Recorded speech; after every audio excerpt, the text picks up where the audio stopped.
So my second big trip happened to be a study abroad experience, which I went on my own, and it was for about 5 months. So going Mhm. from 1 week to 5 months and living in another country was really different. But Yeah.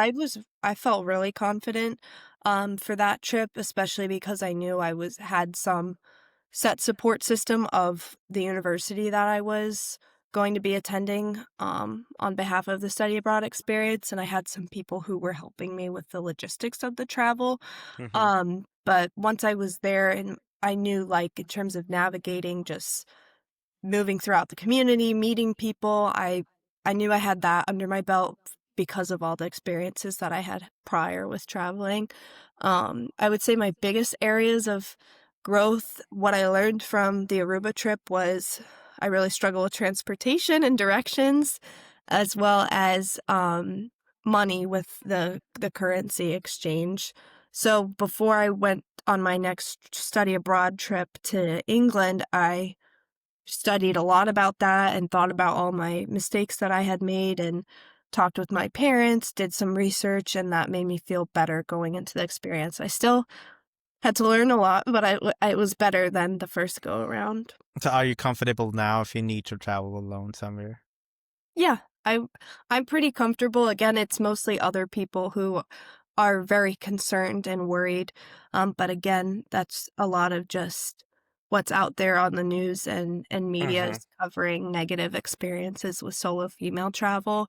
Mhm. I travel a lot for work, even just within the United States, and I still get people all the time if I'm even just sitting alone at a restaurant or if I'm walking around like a museum by myself. I People will come up to me and ask me like, "Are you alone? Why are you alone?" And I'm Oh, like, wow. I don't know why it's so interesting to people, but yeah, I get that question asked pretty frequently. How did your friend react to it? um they were again worried for me just because of what they have heard or what their families have shared with them about, solo female travel, but afterwards and they saw the experiences that I had, the pictures, the videos, me telling about stories about it. Many of them actually were really excited and I think a little jealous, asking a lot of questions about like, well, how can I do what you did? Like, can you Mhm. help me plan a trip? What's your advice on this destination? Or, how could I answer this type of question if someone asked me when I was traveling? So, Mhm. then Yeah. seeing my friends go and do it themselves, and then sometimes I had multiple friends who were solo traveling and would meet up in countries, and seeing that really all come together was very special. Oh, wow. So you did inspire some of your friends to go Yeah, alone?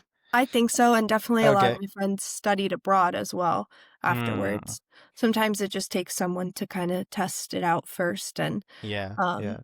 yeah, so I'm happy to be that person, though. I'm glad too. I mean, it's all about experiences, as I said, and as long you're safe, Yeah, that's the main thing. definitely. It's not just about the woman, but also men. Yeah, You have to be very, very conscious, very open to the environment that you're mhm, in, even in the tourist areas. yeah. So, it's kind of like that.